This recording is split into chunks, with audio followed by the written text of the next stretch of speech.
పద్మ గారు నమస్తే అండి.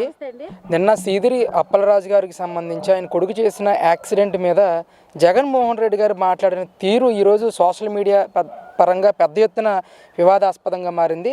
ఆయన మాటలు మీరు వినే ఉంటారు కదా, అసలు ఏ విధంగా రియాక్ట్ అవుతారండి? అసలు మావిగా అన్నప్పుడే సగం మెంటలు వచ్చింది అనుకోండి, ఇప్పుడు పూర్తిగా మెంటలు వచ్చింది. ఎందుకంటే ఒక గొర్రెల కాపరిని ఈదిరి అప్పలరాజు గారి కొడుకు, ఒక మాజీ మంత్రి కొడుకు స్వయంగా అతనే బండి డ్రైవ్ చేసుకెళ్ళి యాక్సిడెంట్ చేస్తే వారి కొడుకుని తప్పించడం కోసం ఇంకొక అమాయకుడిని బలి చేసి ఆ అమాయకుడిని ఆ ప్లేస్లో పెట్టి అతన్ని గుద్దినట్టుగా చూపిస్తే సీసీ కెమెరాలో దొరికిపోయారు. ఇవాళ దొరికిపోయిన కారణంగా ఈ రోజున అప్పలరాజుని వాళ్ళ అబ్బాయిని అరెస్ట్ చేసి ఈరోజు జైలుకి పంపడం జరిగింది. ఈరోజు జగన్ గారు వచ్చి ఏం మాట్లాడతారండి? మీకు మాట్లాడితే మీరు వెళ్ళే పాదయాత్రలో మీ కారు కింద తలకాయలు లేచిపోతాయి. అది యాక్సిడెంట్ కాదు. అంతేకాకుండా ఒక మాజీ మంత్రి కొడుకు సభ్య సమాజానికి ఏం చెప్తాడు ఈ మంత్రి? నువ్వు యాక్సిడెంట్ చేయి, కాపాడడానికి నేనున్నాను అని రేపు భవిష్యత్ తరానికి ఇతను ఇచ్చే శ్లోకం ఇదేనా అని మేము అడుగుతూ ఉన్నాం. తన కొడుక్కి ఒక మంత్రి కొడుకు అయ్యి ఉన్నాడు కాబట్టే కదా నువ్వు ఆ ప్లేస్లో వేరే అమాయకుని బలి చేసావు. ఇవాళ ఇద్దరు బలయ్యాయి, 2 కుటుంబాలు బలైనాయండి. ఒకటి చెయ్యని నేరానికి ఇంకో కరోనా కేసులు ఇరికించడం జరిగింది. రెండోది ఒక కుటుంబం యాక్సిడెంట్ చేసి అతను చనిపోతే ఆ గొర్రెల కాపరి కుటుంబం ఇలా రోడ్డున పడదు. అంటే ఒక కాపు సామాజిక వర్గాన్ని చెందితే మీద అంబడే రాంబాబు గారు వచ్చి 20 లక్షల రూపాయలు డొనేషన్ ఇస్తానన్నావు కదా, ఎక్కడ నువ్వు ఇచ్చే చెక్కేది? అంబడి రాంబాబుని అడుగుతూనే ఉన్నాం మేము, నువ్వు ఇచ్చే చెక్కేది?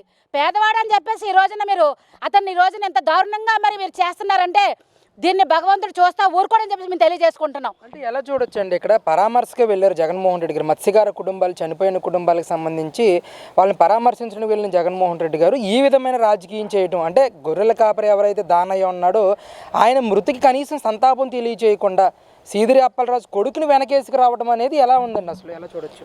ఒకటే నేను మేము చెప్తున్నా, ఆయన ఈ తరం భవిష్యత్తుకి జగన్మోహన్ రెడ్డి గొడ్డల్లో గుణపాలు ఇచ్చి ఈరోజు రాజకీయం చేయాలనుకుంటున్నాడు అంతే. ఎందుకంటే అతను వస్తూ ఉంటే ఎవరండి వస్తున్నారు బయటికి? జనం అలా వైసీపీ కార్యకర్తలు అనుకుంటున్నారేమో కాదు, రౌడీలు, గోండాలు, స్మగ్లర్స్ వీళ్ళే ఈ రోజున సారా అమ్ముకున్న వాళ్ళు.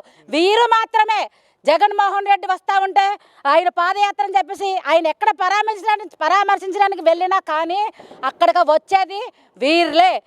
ఎందుకంటే సామాన్య ప్రజలు ఎవరో రారు. నిజంగా వచ్చుంటే నిన్ను 11 సీట్లతో ఇంట్లో కూర్చోబెట్టరు. నీకు ఇంకా సిగ్గు రాలేదు కాబట్టి ఒక సామాన్యుడిని ఎందుకు నువ్వు వాళ్ళ ఇంటికి వెళ్ళి పరామర్శించలేదు? అతను పేదవాడనే కదా నువ్వు వెళ్ళి పలకరించలేదు. నువ్వు ఎవరిని పలకరించాలి? అసలు నీకు మైండ్ పనిచేస్తుందని జగన్మోహన్ రెడ్డి నేను సూటిగా అడుగుతా ఉన్నా. ఎందుకంటే నువ్వు ఎవరిని పరామర్శించాలి? ఈదిరి అప్పలరాజు కొడుకుని ఇంటికి వెళ్ళి నువ్వు పలకరిస్తావా? లేదంటే చనిపోయిన వాడి కుటుంబాల దగ్గరికి వెళ్ళి నువ్వు పలకరిస్తావా?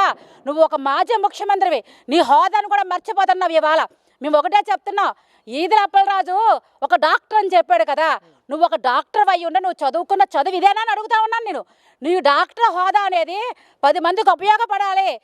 నీ సంస్కారం 10 మందికి ఆదర్శప్రాయం కావాలి. ఈ రోజు నువ్వు యాక్సిడెంట్ చేయరా, రేపు పొద్దున్న ఇంకా నువ్వు ఏదైనా హత్యలు చేయి, నేను కాపాడుతానని చెప్పేసి ఈరోజు ఆయన కొడుక్కి ఈయన ఒక శ్లోకాన్ని ఇస్తున్నాడని చెప్పేసి నేను తెలియజేసుకుంటున్నా. అంటే తెలిసి తెలియని వయసులో, అంటే 18 సంవత్సరాల వయసులో ఏదో అన్ఫార్చునేట్గా జరిగిపోయిన సంఘటనకు సంబంధించి కుటుంబ ప్రభుత్వం మానవతా దృక్పథంతో ఆలోచించకుండా అతని మీద మర్డర్ కేసు పెట్టారు, జైలు పాలు చేశారు, సీదిరి అప్పలరాజు కుటుంబాన్ని వేధిస్తున్నారని చెప్పేసి జగన్మోహన్ రెడ్డి మాట్లాడడాన్ని ఎలా చూడొచ్చు మేడం? ఆ రోజున ఈయన కారు కింద పడ్డాడు కదా, సింగయ్య అనే వ్యక్తి ఇతను కారు కింద పడ్డాడు కదా, అది కూడా అన్ఎక్స్పెక్టెడ్గా జరిగిపోయింది. దానికి అది హత్య కాదు. ఈ రోజున జగన్మోహన్ రెడ్డికి పిచ్చి పట్టింది. 11 సీట్లు వచ్చిన కారణంగా అతని మైండ్ పనిచేయట్లేదు. అతను ఎవరైతే ఈరోజు జగన్మోహన్ రెడ్డి ఉన్నాడో అతనితో పాటు అతని పార్టీలో ఉన్న వాళ్ళందరూ కూడా ఒక సైకోల్లా ప్రవర్తిస్తున్నారు. ఈరోజు మీకు నిజంగా మనస్సాక్షి ఉంటే నేను ఒకటే అడుగుతున్నా, జగన్మోహన్ రెడ్డి కానీ ఆయన వైసీపీ కార్యకర్తలు కానీ ఎమ్మెల్యేలు కానీ మాజీ ఎమ్మెల్యేలు కానీ మాజీ మంత్రులు కానీ నేను ఒకటే అడుగుతున్నా, మీరు చేసేది ఏంటి? ఈరోజు ఒక నిండు ప్రాణం పోయింది. మీకు నిజంగా మీరు మానవతావాదులు అయ్యి ఉంటే మీరు అతని దగ్గర గొర్రెలు కాబట్టి ఇంటికి వెళ్ళండి, పలకరించండి, అతనికి తగిన ఆర్థిక సాయం చెయ్యండి. చేసిన తర్వాత మీరు మాట్లాడండి. అంతేగాని ఇలాగా మనుషులు చంపేసే వాళ్ళ ఇంటికో లేదంటే గొడ్డల పోట్లు వేసిన వాళ్ళ ఇంటికి వెళ్ళి మీరు పలకరిస్తే ఈరోజు జనాలు ప్రతిదీ కూడా ఇలా సోషల్ మీడియాలో వస్తుంది, ప్రతిదీ చూస్తున్నారు. మీరు అన్ని అబ్జర్వ్ చేస్తున్నారు ప్రజలు. ఈరోజు అబ్జర్వ్ చేశారు కాబట్టే మీకు 11 సీట్లతో ఇంటికి పంపించారు. కానీ ఇంకా మీకు బుద్ధి రాలేదు. బుద్ధి రాకుండా అంత దారుణంగా మాట్లాడుతున్నాడు జగన్మోహన్ రెడ్డి. 18 సంవత్సరాలు కుర్రోడట. అంటే 18 సంవత్సరాలు కుర్రోళ్ళు చంపేయచ్చా? ఈరోజు లోకేష్ గారిని చూసి నేర్చుకోవయ్యా నీకు పరిపాలన ఎలా చెయ్యాలో. ఈరోజు లోకేష్ గారు ఈ రాష్ట్ర పిల్లలకి భవిష్యత్తు కోసం ఈరోజు పెన్నులు ఇస్తున్నాడు. పెన్నులు ఇచ్చి కలం ఇచ్చి వాళ్ళు విద్యావంతులు చేస్తే నువ్వు గొడ్డలు ఇచ్చి చేతికి పంపుతున్నావు. రౌడీయిజం చేస్తున్నావు. ఇవాళ మర్డర్లు చేస్తున్నావు. ఈరోజు అది మర్డర్ అని మేము చెప్తున్నాం. ఎందుకంటే ఒక గొర్రెల కాపరి అక్కడ పెద్ద యాక్సిడెంట్ల ఏరియా కూడా కాదు. మీరు చూసుకోండి ఒకసారి. కేవలం ఆ ఏరియాలో గొర్రెలు మాత్రమే వెళ్తున్నాయి. ఒక గొర్రెల కాపరి మాత్రం నడుస్తున్నాడు. అలాంటి ఏరియాలో అతను ఒక మంత్రి కొడుకుని, నా తండ్రి ఒక మాజీ మంత్రి కొడుకుని నేను ఏం చేసినా మా నాన్న బయటికి తీసుకొచ్చేస్తాడు అని ఒక మద బలంతో ఆయన ఈ రోజున ఈ యాక్షన్ చేయడం జరిగింది. దీనికి మీరు నిజంగా వైసీపీ వాళ్ళు అందరికీ కూడా నిజంగా మీకు మానవత్వం ఉంటే అతనికి వెంటనే తగిన న్యాయం చెయ్యాలని చెప్పేసి మేమందరం కూడా డిమాండ్ చేస్తున్నాం. అంటే మొదటి నుంచి కూడా ఓడిపోయిన తర్వాత జగన్మోహన్ రెడ్డి గారి పర్యటనలు కానీ పరామర్శలను కానీ ఆయన చేస్తున్నటువంటి ప్రెస్ మీట్లు కానీ ఎలా ఉన్నాయండి? అసలు ఏ విధంగా ఆయనలో మార్పులు మీరు గమనించారు? ఏమండి, అతను పరామర్శలు చూసుకుంటూ ఉంటే అతను వెళ్ళింది కేవలం నువ్వు ఇదే పరామర్శలో నువ్వు ఈ ముఖ్యమంత్రిగా ఉన్నప్పుడు ఎందుకు చేయలేదు మేము అడుగుతా ఉన్నాం. ఆ రోజు పరదాలు కప్పుకొని ఎందుకు నువ్వు ప్రజల్లోకి వెళ్ళావు? ఈ రోజు ఎందుకు ప్రజల్లోకి? ఇప్పుడు కూడా మొన్న మీరు చూసుకోండి, మావిగాని అన్నాడు. మావిగాని అంటే నీకు ఏ ఊరు ఏ జిల్లా వాళ్ళు నీకు సపోర్ట్ చేశారో చెప్పు ఒకసారి. నువ్వు చెప్పావు మావిగాని అన్నావు. నువ్వు మావిగాని అన్నావని చెప్పేసి నీ సైకో బ్యాచ్ నీకు సపోర్ట్ చేస్తున్నారు తప్పితే ఇంకా ఇతర జిల్లాల్లో ఎవరైనా నీకు సపోర్ట్ చేశారా నేను అడుగుతా ఉన్నా. మావిగాని అనగానే నువ్వు అనగానే నీ ఎదురుగా ఉన్న వాళ్ళ ముందు నవ్వుతున్నారు. ముందు అది నువ్వు చూసుకో. ఈరోజు జగన్మోహన్ రెడ్డి గారికి అతనికి ఏమీ లేదండి, అధికార దాహం కోసం ఏమైనా చేస్తాడో. ఆ రోజు తండ్రి చనిపోతే తండ్రి శవాన్ని పక్కన పెట్టుకొని రాజకీయం చేసిన వ్యక్తి ఇవాళ ఎవరి చావునైనా సరే ఆయన రాజకీయం చేయడానికి అతను ముఖ్యమంత్రి సీట్ అవడం కోసం ఏది చేయడానికైనా సిద్ధంగా ఉంటాడని తెలిసి రాష్ట్ర ప్రజలందరికీ తెలుసు కాబట్టే 11 సీట్లతో ఇంటికి పంపించారు. ఇంకా సిగ్గు లేకుండా మైండ్ మొత్తం మోకాల్లోకి వచ్చేసింది. ఈ రోజున మీకు ఒకటే మేము చెప్తా ఉన్నాం, మీరు మళ్ళీ అధికారంలో రావడం అనేది కళ. ఎందుకంటే సంక్షేమం ఒకవైపు అభివృద్ధి ఒకవైపు పరుగులు పెడుతున్నారు ఇవాళ రాష్ట్రంలో కూటమి ప్రభుత్వం. నీ కళ ఎప్పటికీ కూడా నెరవేరదు. ఎందుకంటే నువ్వు ఒకే ఛాన్స్ అడుగో, నీకు ఒక్క ఛాన్స్ ఇచ్చి నువ్వేంటో అనేది ఈ రాష్ట్ర ప్రజలు చూసి నేను ఇంటికి పంపించారు.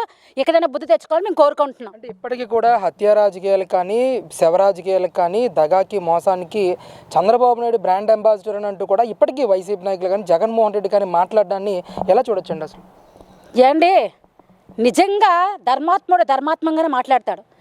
ఈయన రావణాసురుడు కాబట్టే ఆయనకి ధర్మం కోసం తెలియదు, ఎప్పుడు అధర్మం కోసమే మాట్లాడుతూ ఉంటాడు.